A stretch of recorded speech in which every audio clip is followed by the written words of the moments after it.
Et bienvenue à tous. Aujourd'hui, on est au golf de Center Parcs des Bois-Francs. C'est un 9 trous. Trou numéro 1, 300 mètres. Bon, là, dans la vraie vie, on sort pas le drive, mais on est sur YouTube, encore une fois, il n'y a pas le choix. On est encore sur un golf où le practice ne permet pas de s'échauffer au driver. Donc on va essayer de swinguer tranquille sur le premier, quoi. Ah, attends, mais déjà... Première épreuve, faut déjà réussir à planter le truc. Allez, le bunker au fond.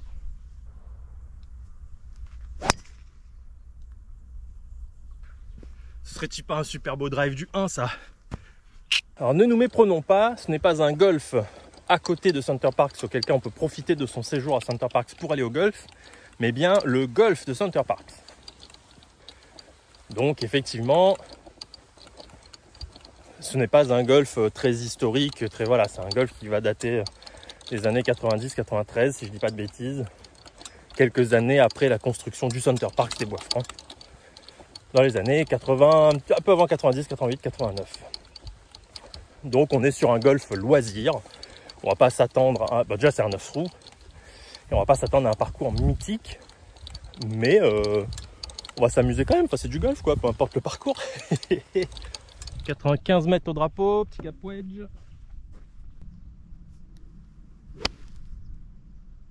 Oh, ça rebondit avant et c'est sur le green. Youhou!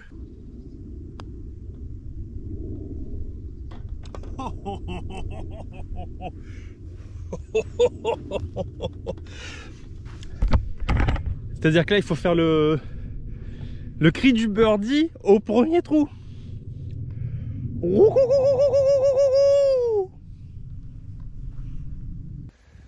Trou numéro 2, 440 mètres des jaunes. On est quasiment sur du béton, donc on va faire en sorte que ça aille pas trop loin.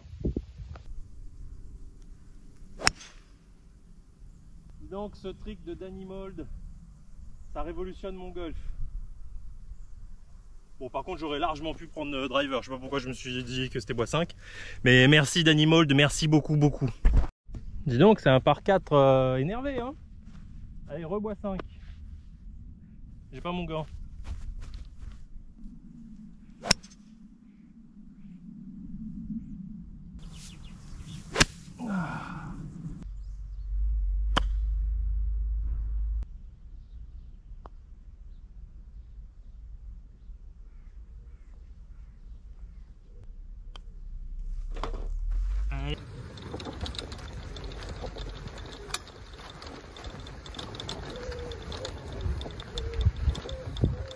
Le chemin pour arriver au 3. Donc j'ai un petit étang. Là il y a le 9, l'arrivée. Et on arrive au 3 tranquillement. 138 mètres au jaune. Et il faut passer au-dessus d'un plan d'eau. Il y a un bunker avant. C'est parti très loin à gauche, pourtant je suis quelqu'un faire 7. Bon, on va dropper, hein. On va pas non plus...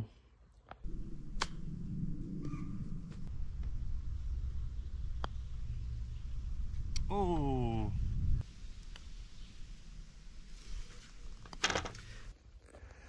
Par 5, il y a un piqué au milieu du fairway. On va le zapper pour voir, mais ça va être à peu près ça la ligne de jeu. Puis laisser rouler un petit peu et ensuite on va pouvoir attaquer. Oh! Au revoir petite balle. Salut. Balle! Bon, bah, de toute façon j'ai plus de batterie donc je vais pas filmer grand chose.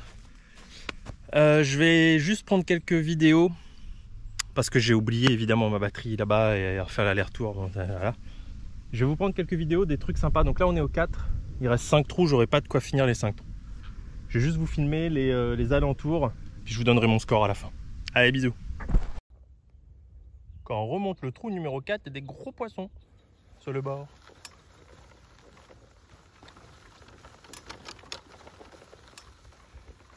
Si jamais vous aimez les balles de golf, vous en avez une à moi, c'est cadeau, c'est pour vous. 8 sur le 4. Donc après le départ dans l'eau, on en remet une qui là, elle va plutôt bien. L'ail en pente, bon bof, je suis pas très fort à ça, mais j'arrive quand même à toper la balle, puis comme ça roule des kilomètres, ça avance. Et après, j'ai fait un petit coup de pitch et un coup de lob wedge pour l'approche. Et dans les deux cas, j'ai eu beaucoup de mal à faire lever la balle parce que c'est tellement sec par terre, il n'y a pas d'herbe. La balle, même si elle repose sur un brin d'herbe jaune, elle est quasiment sur la terre. Et je sais pas faire lever les balles quand elles sont comme ça. Il faut vraiment la prendre soit clean. Ah non, justement, faut pas la prendre clean, faut le prendre vraiment la balle d'abord. Et là, avec le tips d'Animode, je suis encore en train de travailler le mouvement. Donc je suis pas encore complètement à l'aise. Bon, c'est normal, hein, c'était à prévoir. Quand on essaie de travailler un truc juste avant un parcours, c'est pas pour faire un super score. Mais... Donc je m'en sors quand même avec un 8, donc un triple. Vu l'approche que j'ai faite, c'était franchement pas si mal. Donc je prends quand même, on va se rattraper là sur le 5. 280 mètres. Donc on va pas aller taper un driver parce qu'il y a vraiment lui qui est très... Il y a lui qui nous attend là, donc on va s'arrêter un peu avant. On va se faire un bois 5 et un peu de vent, ça va l'arrêter bien avant. Et puis on va faire une belle approche derrière. Je sais qu'il n'y a plus beaucoup de batterie, mais quand même... Regarde-moi le calme au départ du 5. Waouh! Le dernier parcours que j'ai fait là à Saint-Quentin où il y avait la route à la fin et beaucoup de vent là, waouh! On est dans l'apaisement. On va quand même mettre un gros coup de bois 5 qui fait du bruit pour avancer la balle.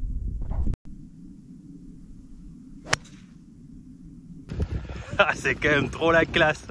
J'aurais voulu le faire, j'aurais pas pu quoi. Pile au départ des oranges. Bon, et heureusement que j'ai pas pris driver, le bunker est juste à côté. Donc. Bon choix technique. Bon, allez. Bon, j'aurais dû jouer le club normal. En fait, là, c'est vraiment très vert, très mou, ça l'a arrêté. Ouais, c'est pas grave, on va quand même faire une belle approche pour birdie. Trou numéro 6, c'est assez droit, puis ça part à droite, mais je vois pas le drapeau, donc on va viser les arbres. Ça a l'air d'être ça. Et j'en suis pas sûr, donc on va s'arrêter un peu avant de toute façon. Puis j'ai fait 5 sur le 5. On va essayer de faire mieux que 6 sur le 6. Ah, quoi que c'est un par 5. 6 sur le 6, ça serait acceptable. Balle!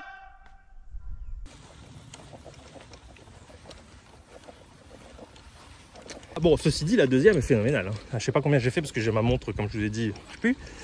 Mais là, celle-là, elle a... Pouf! Bon, quand ça roule comme ça, la distance, c'est n'importe quoi. Là, je sais pas à combien je suis, mais enfin, je suis derrière le bunker, donc il me reste rien. Donc c'est bon à savoir, je réussis mieux mes sorties de bunker de fairway que les sorties de bunker normales. Attends, mais c'est phénoménal cette distance, ça roule tellement. Si j'avais pas vendangé ma première là-bas derrière sur la route, je serais quand même là en 2. C'est quand même phénoménal. Mais bon, non, en fait, on est là en 4. J'ai tellement confiance que je mets mon téléphone dans le trou. À l'attaque.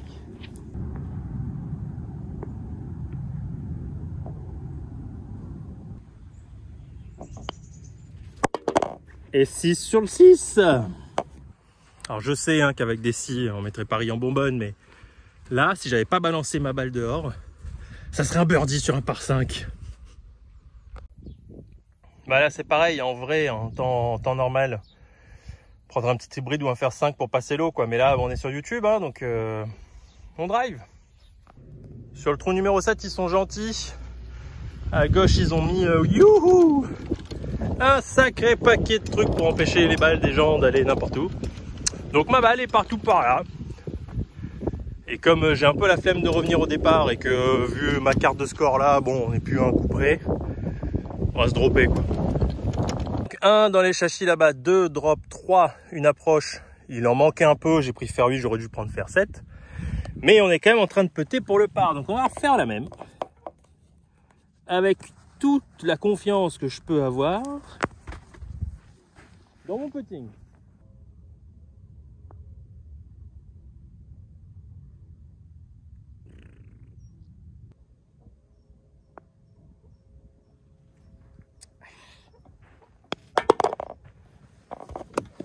Bon, ça sera pas 7 sur le 7, mais ça sera 6. 8 petits par 360 mètres. Et alors, c'est marrant parce que je suis déjà venu jouer ici il y a quoi, 3 ans. Et il y a 3 ans, pour 160 mètres ici, je jouais mon hybride 4. Là, je vais tenter un fer 6. Donc, je me dis qu'il y a quand même un peu de progression dans ce que je fais. À la limite, on va garder quand même du positif, même si à chaque fois qu'on rajoute quelque chose dans son swing, c'est très compliqué de le rajouter, hein, c'est comme ça. Là, je me dis que j'ai gagné un peu en distance déjà, c'est pas mal. Je passe de mon hybride 4 à mon fer 6. Maintenant, je vous dis ça avant d'avoir tapé la balle. Attendons de voir où elle finit. Si elle finit 30 mètres avant, bon bah, hein, c'est que j'aurais pas dû dire ça, quoi. Je vous montre juste que voilà. Donc ça, c'est là où il y avait ma balle. Voilà. Et ça, c'est l'impact. Voilà, on est bien avant quand même, c'est pas mal. Au final, c'est vraiment pas plus mal qu'il n'y ait plus de batterie dans la GoPro. Parce que je suis entre, dans ce que disait Danimal dans son drill, je suis entre il faut que je garde les pieds au sol. Et du coup, je ne tourne plus du tout le bas du corps. Et donc, tout part à gauche. Mais alors à gauche, violent encore plus qu'avant. Alors que déjà avant, voilà. Et la compréhension du drill, qui est que normalement, on doit quand même pivoter sur sa jambe avant. C'est juste qu'on ne doit pas pousser vers l'avant. Ce que j'ai tendance à faire, ce qui fait n'importe quoi. C'est vraiment pas facile à mettre en place. Ça change beaucoup de choses.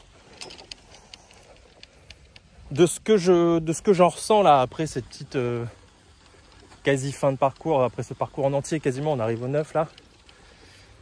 C'est qu'il ne faut pas se dire qu'on laisse les pieds au sol. Parce que quand j'ai cette image mentale, laisser les pieds au sol, je ne tourne plus le bas du corps, ce qui est un peu dommage. Mais il faut plutôt que je me dise qu'il faut que je lève le pied qu'après impact. Ce qui n'est pas du tout la même chose, parce que du coup, j'attends l'impact pour lever mon pied et je suis moins dans le statique. Voilà, je vous le dis, comme ça, si vous voulez le mettre en place, ça aussi, c'est peut-être ça qu'il faut se dire mentalement. Bon, et du coup, non. Ça va. J'ai quand même progressé en 3 ans. Mon fer 6 à hauteur de drapeau, mais très à gauche parce que contact pourri. Bon, j'ai aussi un peu topé, ce qui aide aussi à l'envoyer loin, mais on va pas le dire ça. Ah, il y a un petit château au bout. Mignon ça, faire un zoom. Oh, sympa ça. L'arrivée du 8 est marrant, c'est de l'autre côté de la route.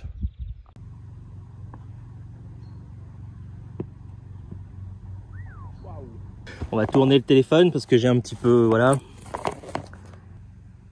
Et maintenant on se laisse un peu pas simple non plus.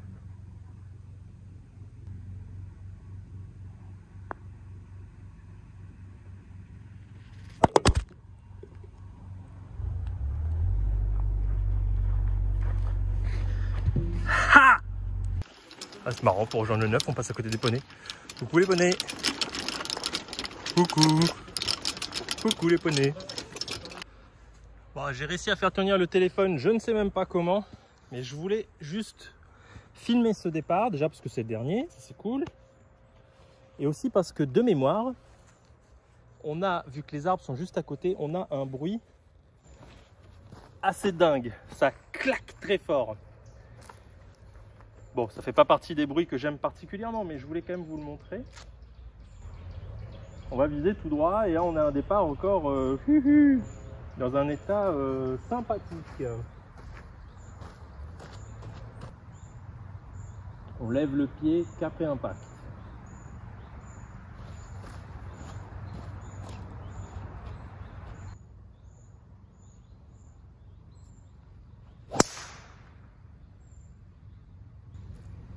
Celle-là déjà elle est passée au-dessus de l'arbre, elle est plein mille. Et ouais, ça claque bien, c'est pour ça que je voulais que vous l'entendiez ce départ. Il y a 3 ans, j'avais perdu ma balle à droite. Et aujourd'hui, ma balle est juste à côté. Mais, elle arrivait de là. Donc je pense qu'elle a tapé l'arbre et qu'elle est redescendue. Donc je vais quand même prendre ça comme quelque chose où je me suis amélioré en 3 ans. Voilà, je vais profiter de l'ombre pour faire ma petite conclusion. Bon, déjà, désolé, le fait de ne pas avoir pris ma deuxième batterie avec moi, Bref, voilà. Donc il y a certaines prises au téléphone, certaines prises à la GoPro, notamment au début. Voilà, puis vous n'avez pas tous mes départs, mais enfin franchement, vous ne ratez pas grand-chose. Concernant le parcours, donc c'est un 9 trous. On est encore une fois associé au Center Parcs des Bois-Francs. Donc on est sur un parcours détendu, de détente. On n'est pas sur quelque chose où il y a des tests permanents, sur quelque chose de très compliqué. C'est un parcours sympa, pas très compliqué, mais il n'est pas rébarbatif, on ne s'ennuie pas. C'est qu'un 9 trous, ils ont réussi à faire des choses. Il y a un petit plan d'eau qu'on va vraiment longer, ils ont optimisé ça, il y a vraiment 3 trous qui vont faire le tour, donc ils ont optimisé le fait d'avoir un peu d'eau au milieu, qu'il y ait au moins 3 trous qui en profitent, au moins de la vue. Il y a 1 par 3 petits tests de précision, il y a quelques par 5. Quand on passe de l'autre côté de la route, on a 2 trous assez sympa, un où bon ouais, j'aurais pu, si j'étais pas parti à gauche, j'aurais vraiment pu faire un truc de fou, vraiment l'attaquer à 280 mètres. Je pense que j'aurais pu faire quelque chose à 240 et après derrière attaquer, parce que là j'ai pas mal bossé mon petit jeu, donc ça va un peu mieux. Concernant mon jeu, donc je vois que j'ai beaucoup de mal à mettre en place le drill de Danny Mould que je vous ai mis en début de vidéo, mais je suis persuadé que c'est dans cette direction là qu'il faut que j'aille, et donc ce drill va m'aider beaucoup. Par contre à mettre en place, j'ai quand même tapé quelques sauts.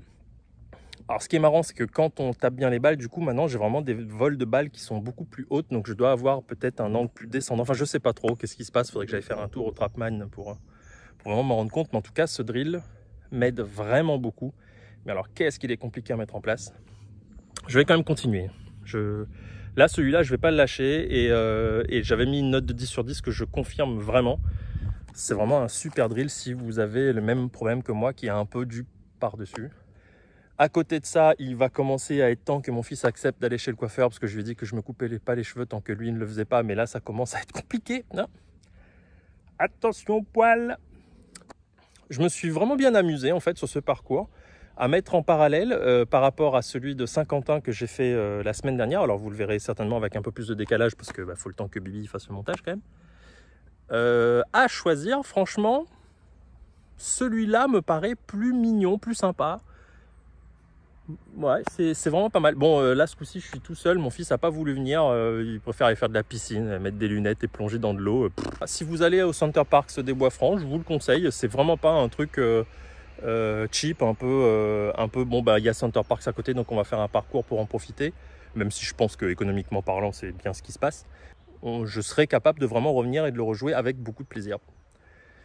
Sur ce, les amis, des bisous. Moi, je finis ce trou-là. Forcément, je fais ma conclusion.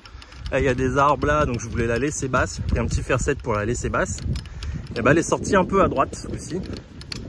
Je l'ai laissée. Par contre, elle est bien sortie, pas de souci. Donc, elle est partie un peu à droite là. Elle a roulé, Et alors, bien que je viens de faire une conclusion super sympa sur le parcours, là-bas, elle a pris un kick de l'enfer sur la droite là. Je sais pas ce qu'il y a ici, on va aller voir. Mais alors, un kick de fou furieux.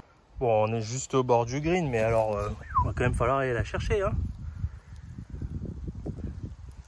Bon, il y a une bête.